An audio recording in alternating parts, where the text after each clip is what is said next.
Fala pessoal, tudo bem? Continua intrigando ainda a questão da CPI dos atos antidemocráticos. E já tem 2 dias que eu não estou falando sobre essa pauta. E a gente precisa falar. Uma matéria muito interessante do Congresso em Foco foi publicada e já se fala em sabotagem.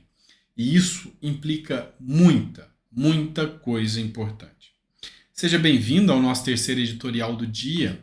Geralmente, quando a gente coloca esse vídeo aqui, a gente já colocou 2 anteriores, né? Então, esse é o terceiro, solta ele às 4 horas da tarde, e a gente tenta pegar alguns assuntos mais tranquilos, né? Para a gente, no meio do dia, no meio da tarde aqui, poder tranquilizar um pouco, para que você saiba mais das informações de assuntos mais sossegados, tá? Então, tenho certeza que você vai gostar de alguns pontos desse vídeo aqui.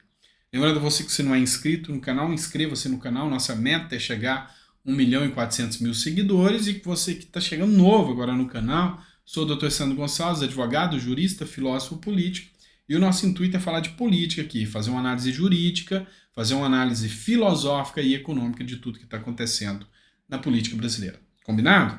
Vamos falar de CPI? Vamos analisar um pouquinho sobre isso. Como eu disse, essa matéria aqui é do Congresso em Foco, tá? E fala sobre a CPI que está acontecendo lá no Distrito Federal. O presidente da CPI da CLDF, que é a Câmara Legislativa do Distrito Federal, desconfia de sabotagem em favor de atos golpistas. Vamos entender um pouquinho mais. A gente tem 2 alas aqui.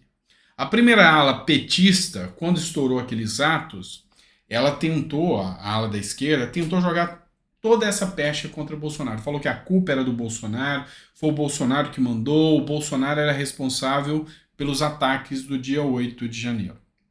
Aí, depois, começou a se constatar que tinha algumas coisas estranhas no meio daqueles atos. Como, por exemplo, o decreto que Lula assinou já estava pronto? O porquê que foi feito um pedido dentro da Lei Geral de Proteção de Dados, foi feito um pedido também da Lei de Acesso à Informação para o governo Lula para que ele informasse o IP do computador que deu o decreto, para saber se o decreto já estava pronto ou não. Também, alguns vídeos circularam na internet falando que tinham infiltrados dentro das manifestações. Também chamou atenção um ato que já durava quase 60 dias, e esse ato, ou mais de 60 dias, e esse ato tinha sido pacífico até então. Porque de uma hora para outra resolve-se fazer uma avalanche daquela.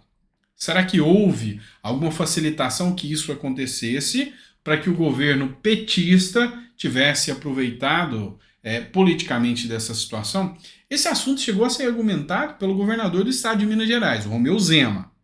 Então, aqui tem 2 bases. Uma que culpa Bolsonaro e a base da direita que culpa Lula. E a grande questão, querem saber o que está acontecendo, o povo brasileiro quer saber o que está acontecendo. Então, tem 2 CPIs aí que poderiam circular, uma CPMI e uma CPI. A CPMI é Congresso, Câmara e Senado juntos, já tem assinatura, vai começar a qualquer momento. E as informações que foram trazidas pelo Paulo Bilinski, que é deputado federal, é de que Lula está pagando 13 milhões de reais para deputados tirarem assinatura. Não posso confirmar a realidade, se é ou não. Sei que deputados federais trouxeram essas informações. O próprio Marcos Duval, numa live, também falou isso, tá? Então, são informações deles, tá? Eu só estou reproduzindo o que disseram aqui. O que é a grande questão aqui? O que a gente tem que analisar? Paralelamente, a Câmara Legislativa do Distrito Federal já começou a CPI. E nessa CPI da Câmara do Distrito Federal, que são os deputados legislativos, os deputados distritais, tá? Então, nos estados nós temos os deputados estaduais. Como o DF é um distrito federal, não é um estado, nós temos lá deputados distritais, tá? Então, lá, diferente dos outros estados, nos estados nós temos a Assembleia Legislativa. Lá nós temos a Câmara Distrital. Então, são só nomenclaturas. Mas pensa, é como se fosse a Assembleia Legislativa, os deputados estaduais do seu estado. Eles instauraram a CPI. E quem é o presidente da CPI? Um petista, o Chico Vigilante. E ele começou a averiguar o que estava acontecendo. E olha só o que ele encontrou. Ele encontrou que pode ter havido sabotagem. Vamos lembrar que existiam aqui, ó. Na manhã dessa quinta-feira, a Câmara Legislativa do Distrito Federal, foi na quinta que aconteceu, realizou a primeira audiência da CPI que investiga os agentes responsáveis pelos atos golpistas de 8 de janeiro. O primeiro depoente é Fernando Souza Oliveira, que assumia interinamente a função de secretário de Segurança. Segundo as informações dele, o Fábio Vieira era o comandante da PM naquele momento. O Fábio Vieira foi preso, tá? E o Fábio Vieira chegou a ser agredido nos atos, as filmagens trouxeram provas para que o Alexandre de Moraes liberasse ele. Então, ele conseguiu demonstrar que ele não prevaricou. Só que agora eles estão averiguando que há um outro comandante que se chama, há um coronel que se chama Coronel Naime, tá? Coronel Naime. E esse Naime queria o cargo do Fábio Vieira. Essas são as averiguações do Chico Vigilante. E que o Naime pode ter sabotado o Fábio Vieira para que ele perdesse o cargo e ele assumisse no lugar. Se isso ficar constatado, toda a responsabilidade agora vai para o Naime, tá? Para o Naime. E aí, tira a responsabilidade, adivinha de quem? Do Ibanez Rocha.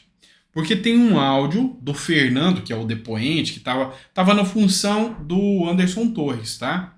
Na função do Anderson Torres, que era ministro da Justiça do Bolsonaro, estava no lugar dele, porque ele tinha saído de férias. Então, o Fernando tinha inclusive enviado um áudio falando que estava tudo tranquilo, que transparecia tudo tranquilo. E o próprio Naime tinha passado essas informações para ele. Então, tudo leva a crer que pode ter havido sim uma sabotagem dentro dos atos. Mas essa sabotagem aconteceu só dentro da CL, da PMDF, da PM do Distrito Federal, ou os outros órgãos, como o Flávio Dino e também o próprio Lula, sabiam disso? Isso aí vai ser averiguado. Então essa CPI, mesmo no Distrito Federal, pode virar um tiro no pé contra o governo federal. Tá? Então muita coisa vai ser averiguada ainda. E ainda, Anderson Torres vai ser ouvido. E se ficar constatado que Anderson Torres não tinha nada a ver com os atos? Como é que fica? Ele está preso. Vai ter que ser liberado. O Alexandre de Moraes até então negou a liberação dele. Bora falar de Tarcísio de Freitas agora? Vamos falar de outra coisa? Vamos falar de coisa boa? Posso tietar o nosso governador um pouquinho a mais? Porque, sinceramente, o cara tá batendo um bolão. Eu já falei para vocês, eu sou tarcisista. Para 2026, eu tenho uma visão de que o nome que poderia e que deveria representar o Brasil é Tarcísio de Freitas. Presidente. Talvez Zema como vice ou Michele Bolsonaro. Algumas pessoas até me criticam. Eu acho que Bolsonaro não deveria concorrer. Tá? Sinceramente. Por quê? Questão dos ataques que ele já sofreu da mídia, dos argumentos e as narrativas que vão continuar sendo batidas contra ele. E, sabe, acho que ele já deu o seu legado, ele deixou o norte agora. Agora a gente precisa de alguém novo, com novas ideias, e Tarcísio me representa. Mas eu respeito ainda quem pensa que Bolsonaro deve ser o nome, e respeito também quem pensa o contrário, tá? E até quem votou em Lula, eu tenho que respeitar, eu sou um democrata, tá? Eu brigo pela democracia. Mas a grande questão é essa. Tarcísio está batendo um bolão. E olha só isso aqui. Tarcísio de Freitas diz que São Paulo tem monitoramento de chuvas modesto e quer copiar modelo de Sereno do Rio de Janeiro. O governador paulista afirma que sistema que alerta a necessidade de evacuação deve ser instalado na Grande São Paulo até o verão de 2024. É um sistema caro. E olha só a humildade desse cara, de entender que ele tem que aprender aqui dentro do país, lugares que estão dando certo. E se o Rio tem um sistema mais eficiente, ele quer trazer isso para dentro de São Paulo. Isso aí, para mim, é ser verdadeiramente um administrador, um político que pensa no seu administrado, no usuário do serviço público estadual. Então, para mim, vou tietar, sou fã desse cara, nem era tanto, mas depois que esse cara assumiu o governo de São Paulo, eu hoje sou tarcisista de primeiro, tá? Então, para mim, o cara bate um bolão, merece parabéns. Combinado? Obrigado, pessoal. Nesse vídeo eu não vou estender, não. Se ficou até o final aqui, coloca para mim que ficou até o final. Final domingão, né? À tarde, né? Então a gente tem que reduzir um pouquinho os vídeos. Combinado? Então eu te agradeço por ter ficado até aqui. Muito obrigado por tudo. Se Deus quiser, a gente volta logo, logo para trazer mais conteúdos para vocês. Um grande abraço.